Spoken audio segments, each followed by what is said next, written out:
আসসালামু আলাইকুম। আশা করি আপনারা সবাই ভালো আছেন। আজ আমি দেখাবো বিয়ে বাড়ির মতন পারফেক্ট মুরগির রেজালা রান্না। তাহলে চলুন দেখে নেওয়া যাক এই মুরগির রেজালা রান্না করতে আমাদের কি কি লাগছে।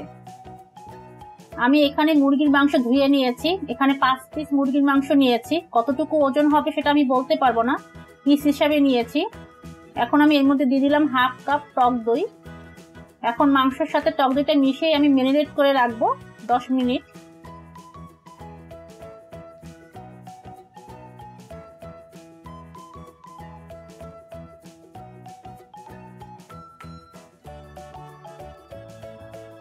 আমি চুলায় একটি হাঁড়ি বসিয়েছি। এখন এর মধ্যে দিয়ে দিব 1/3 কাপ সয়াবিন তেল। আপনারা চাইলে বাটার বা ঘি ইউজ করতে পারেন। তেলটা গরম হওয়ার পরে দিয়ে দিব দারচিনি এলাচ।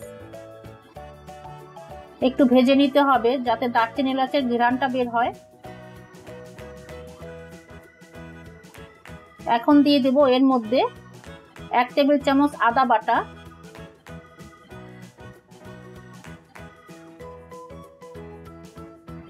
1 চা চামচ রসুন বাটা,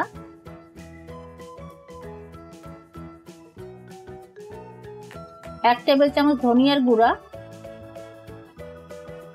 দিয়ে দিলাম হাফ কাপ পেঁয়াজ বাটা,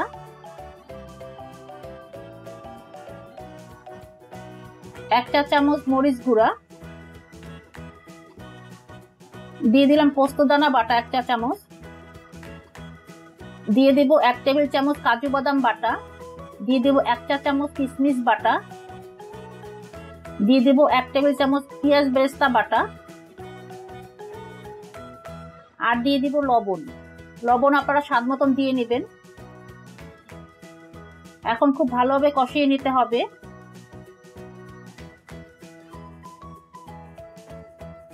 মশলাটা খুব ভালোভাবে কষিয়ে নিতে হবে। যখন দেখবেন মশলাটা হাঁড়ি থেকে এরকম ছাড়া ছাড়া হয়ে গেছে, তখন বুঝতে হবে মশলাটা কষানো হয়ে গেছে। এখন দিয়ে দিলাম মুরগির মাংসটা, যেটা আমরা ম্যারিনেট করে রেখেছিলাম।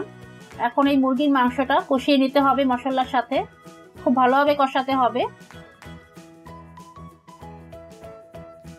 কষানো হয়ে গেছে। এখন এর মধ্যে 1.5 কাপ পানি দিব।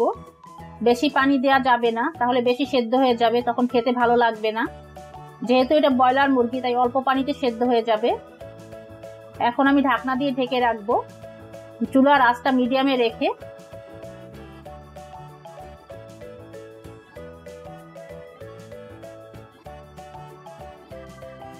ঢাকনাটা এখন আমি সরিয়ে নিব। মাংস সেদ্ধ হয়ে গেছে। এখন এর মধ্যে দিয়ে দিব 1 চা চামচ চিনি,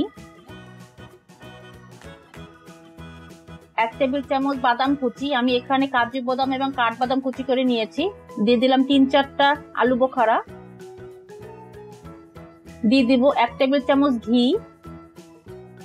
এখন আমি 2 টেবিল চামচ গুঁড়া দুধ নিয়ে সেটাকে গরম পানি দিয়ে গলিয়ে এটার মধ্যে দিয়ে দিব।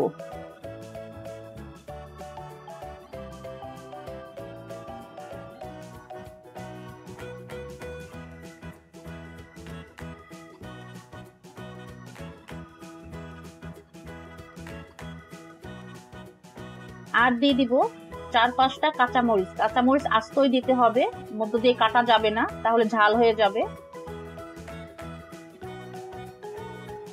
এখন আমি আবার কিছুক্ষণের জন্য ঢাকনা দিয়ে রেখে দিব, 3-4 মিনিটের জন্য। ঢাকনাটা আমি সরিয়ে নিয়েছি। এখন এর মধ্যে দিয়ে দিলাম 1 চা চামচ কেওড়া জল। আপনারা চাইলে গোলাপ জলও দিতে পারেন। এখন আমি এটাকে নামিয়ে নিব। আপনারা যখন গোলাপ জল বা কেওড়া জল ব্যবহার করবেন, এরপর আর বেশিক্ষণ চুলায় রাখবেন না, সাথে সাথেই নামিয়ে নেবেন। আমি এখন এটাকে নামিয়ে নিচ্ছি। হয়ে গেল মুরগির রেজালা। আপনারা যদি বিয়ে বাড়ির মতো মুরগির রেজালা স্বাদ পেতে যান, তাহলে এইভাবে একবার ট্রাই করে দেখবেন। সবাই ভালো থাকবেন আর আমার জন্য দোয়া করবেন। আল্লাহ হাফেজ।